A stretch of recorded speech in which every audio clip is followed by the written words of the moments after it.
भगवान अपने भक्तों का किस तरह रक्षा करते हो। करही सदा दिन के रखवारी। जिमी बालक, जैसे एक माँ अपने बच्चे की रक्षा करती है ना, सदैव बालक कहीं भी हो लेकिन माँ को स्मरण रहता है मेरा बालक कहाँ है, क्या कर रहा है, खाया कि नहीं। उसी तरह मेरा भगवान, मेरा ठाकुर, मेरा कन्हैया सदैव अपने भक्तों की पग पग पर रक्षा करता है। वैसे भक्ति मार्ग तो बहुत कठिन है,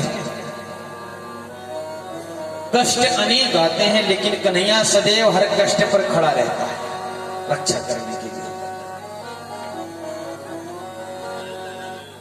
ध्रुव जी महाराज के प्राण तो बच गए, लेकिन जब सुरुचि ने देखा कि ध्रुव मरा नहीं तो राजा को कान भर दिया और उत्तानपाद जी ने क्या किया, घर से निकाल दिया।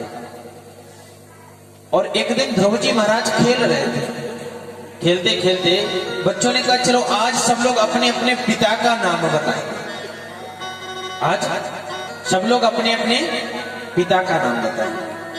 तो सभी बच्चों ने बताया, लेकिन ध्रुव जी महाराज से पूछा गया तो उन्होंने कहा मुझे पता ही नहीं मेरे पिता कौन है। दौड़ करके गए घर पे, बोले माँ मेरे पिता कौन है, मेरे पिता कौन है, आज तक मुझे दिखे नहीं। तो सुनीति ने कहा कि बेटा है तेरे पिता, बताया नहीं कि तेरे पिता उत्तानपाद जी, मना कर दिया, कुछ बताया नहीं, बात टाल दी।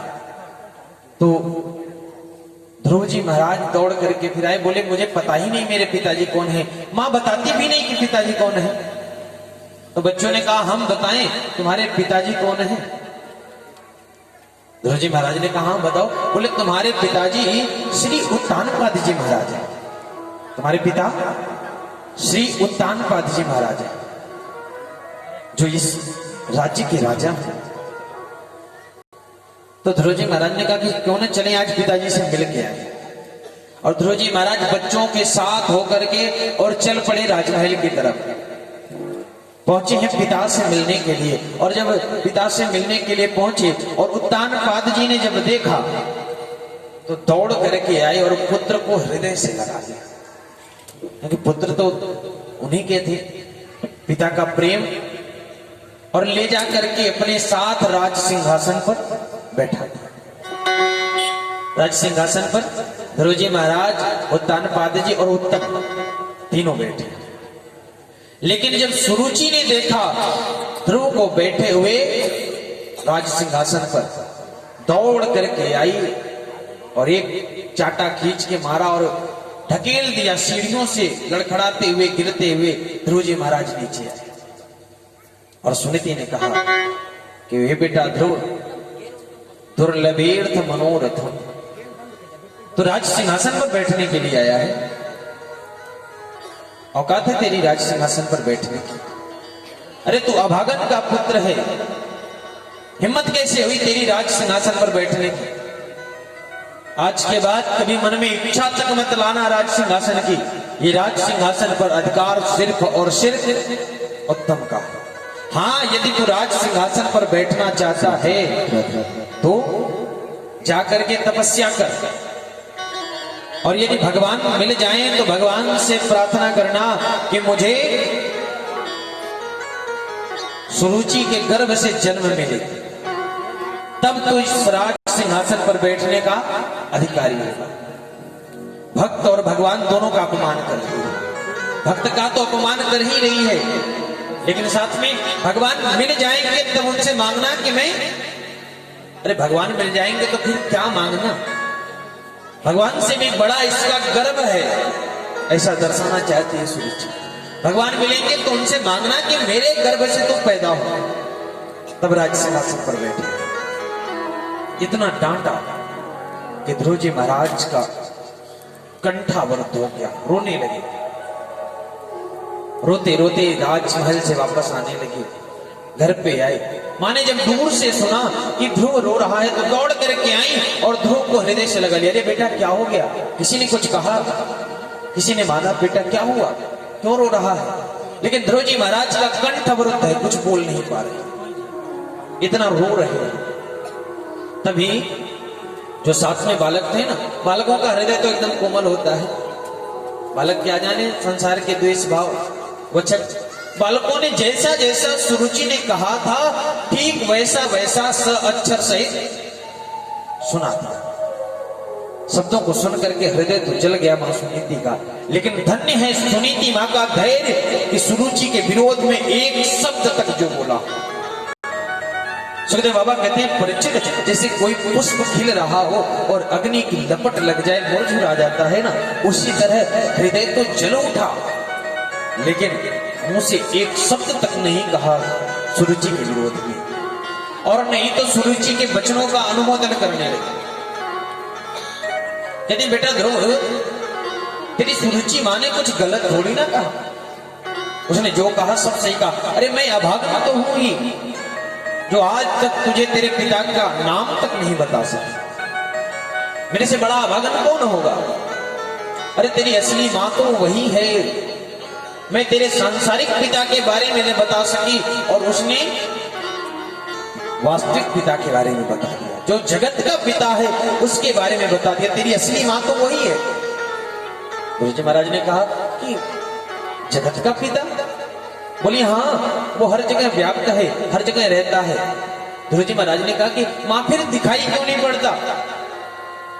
बोली बेटा, जिस तरह पुष्प में सुगंध होती है, पुष्प में सुगंध होती है पर दिखती है नहीं दिखती, उसी तरह वह परमात्मा इस जगत के हर जगह व्याप्त है। ईशावाच्य मिदं सर्वं यद किंचित जगत्याम जगत।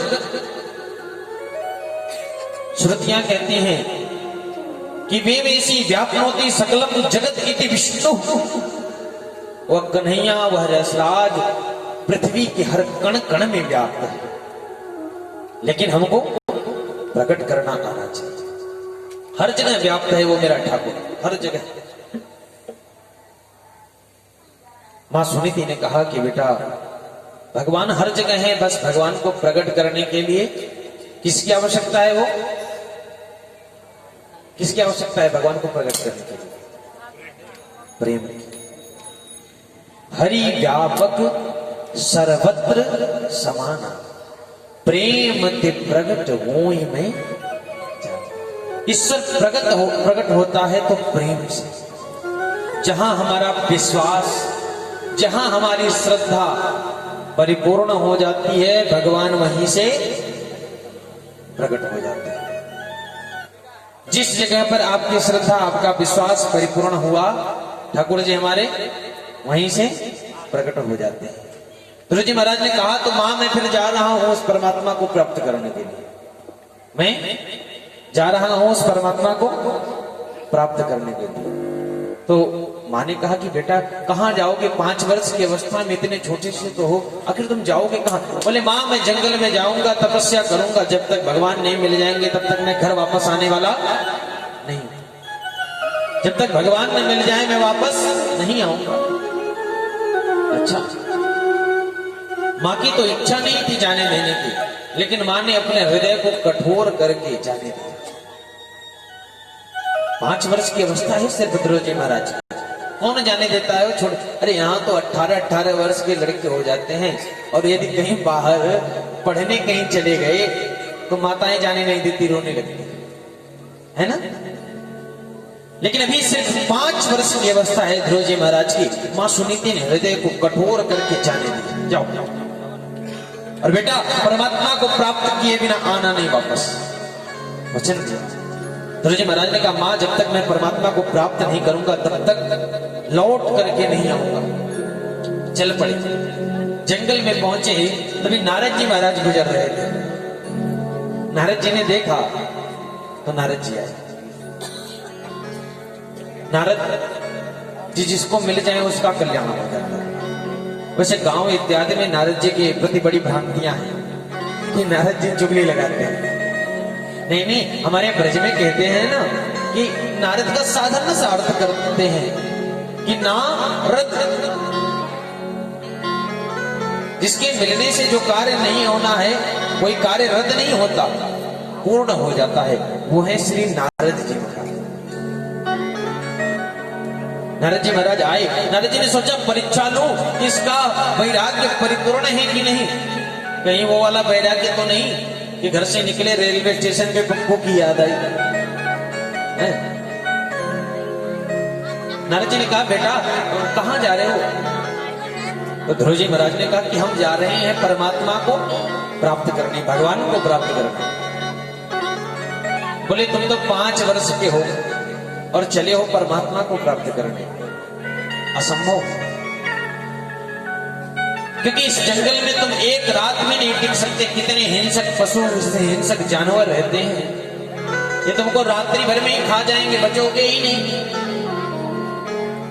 ऐसा करो घर वापस लौट जाओ। ध्रुव महाराज ने कहा नहीं नहीं, मुझे भगवान को प्राप्त करना है, मैं भगवान को प्राप्त किए बिना नहीं जाने वाला, क्योंकि मैंने मां को वचन दिया है कि भगवान को प्राप्त करके तभी आऊंगा। नारद जी महाराज ने कहा बेटा जिद नहीं करते, क्योंकि इस जंगल में जब तुम जाओगे ना तो क्या देखोगे जानते हो कि मुनयः पदवीं यस्यः निसंगो घोर जन्मभि न विदुर्यान्तोऽपि न क्रयोधितमातिनः। अरे बेटा इस जंगल में जाकर के देखो कितने संत करोड़ों वर्ष से तपस्या कर रहे हैं, लेकिन आज तक उन लोगों ने परमात्मा की एक झलक तक नहीं प्राप्त की। और तुम 5 वर्ष की अवस्था में जानना चाहते हो परमात्मा को प्राप्त करने, नहीं हो सकता। अरे बेटा ध्रुव मैं बताता हूं उपाय संसार में रहने का। सब लोग ध्यान से सुनिएगा, संसार में जितने लोग रहते हैं सबके लिए बहुत दिव्य बात श्री नारद जी महाराज कहते हैं कि संसार में कैसे रहना चाहिए जानते हैं? जब दुख आए हमारे पास, देखिए दुख और सुख व्यक्ति के जीवन में आना लगा ही रहेगा। जिस प्रकार आज रात्रि है तो कल दिन होगा, उसी तरह आज सुख है तो कल दुख होगा, और आज दुख है तो कल सुख मिलेगा। आज सुख है तो कल दुख होगा, आज दुख है तो कल सुख होना। लेकिन दुख और सुख में समान कैसे रहना है जानते हैं? जब दुख आए तो हमको स्मरण करना चाहिए कि हमारे पाप समाप्त हो रहे हैं। जब दुख आए तो क्या सोचो कि हमारे जो पाप हैं सब समाप्त हो रहे हैं। तो सुख में आप, दुख में आप सुख का अनुभव करोगे। जिस तरह व्यक्ति को फोड़ा हो जाता है, दबाया जाता है, तो दर्द तो उसको खूब होता है, लेकिन उसके साथ साथ एक विश्वास होता है कि ये दर्द सहन कर लेंगे तो जीवन का दर्द, बार बार का दर्द समाप्त हो जाएगा। तो उसी तरह जब दुख में आप सोचोगे कि मेरे पाप समाप्त हो रहे हैं, तो आपको दुख का अनुभव नहीं होगा, और नहीं तो आपको सुख होगा कि चलो भैया पाप मेरे खत्म हो गए। और जब सुख आए तब भी ये नहीं कि सुख आए तो मग्न हो जाओ, जब सुख आए तो स्मरण करना चाहिए कि मेरे पुण्य समाप्त हो गए। तो दुख में आप दुखी नहीं होंगे और सुख में आप सुखी नहीं होंगे, दोनों स्थिति में समान बने रहोगे। ध्रुव जी महाराज को नारद जी ने समझाया और बोला बेटा घर लौट जाओ, दुख सुख आते रहते। ध्रुव जी महाराज ने कहा कि नारद जी ये बताइए कि यदि छलनी लेकर के, छलनी जानते हैं ना आप लोग, जिससे आटा माताएं चलती, बोले छलनी लेकर के यदि आप गोदोहन करने बैठे, गाय का दूध दोहने बैठे, तो बताइए उस छलनी में कितना दूध रुकेगा? नारद जी ने कहा कि एक भी दूध नहीं रुकेगा, क्योंकि छलनी में गाय दोहन कहां से हो सकता है? ध्रुव जी महाराज ने कहा कि नारद जी ठीक उसी प्रकार आपका ज्ञान तो बड़ा दिव्य है, आपका ज्ञान तो बड़ा दिव्य है, लेकिन मां के कटु वचनों से मेरा हृदय छलनी की तरह हो गया है। आपकी ज्ञान की एक बूंद भी इसमें नहीं टिक रही है। यदि परमात्मा की प्राप्ति का कोई मार्ग जानते हैं तो बताइए, नहीं तो मैं तो चला, मैं खुद ढूंढ लूंगा, आवश्यकता नहीं है आपकी। नारद जी ने कहा ये वैराग्य परिपूर्ण वैराग्य, पप्पू वाला वैराग्य नहीं है कि रेलवे स्टेशन पे पहुंचे तो पप्पू की याद आ गई, वापस लौट आए। नारद जी ने कहा बेटा बिना गुरु की भगवत प्राप्ति असंभव। जब तक हमारे जीवन में गुरु का पदार्पण नहीं होगा तब तक हमको भगवत प्राप्ति नहीं हो सकती। जीवन में सदैव गुरु बना लेना चाहिए, किसी न किसी को गुरु अवश्य बना लेना चाहिए, क्योंकि गुरु बिन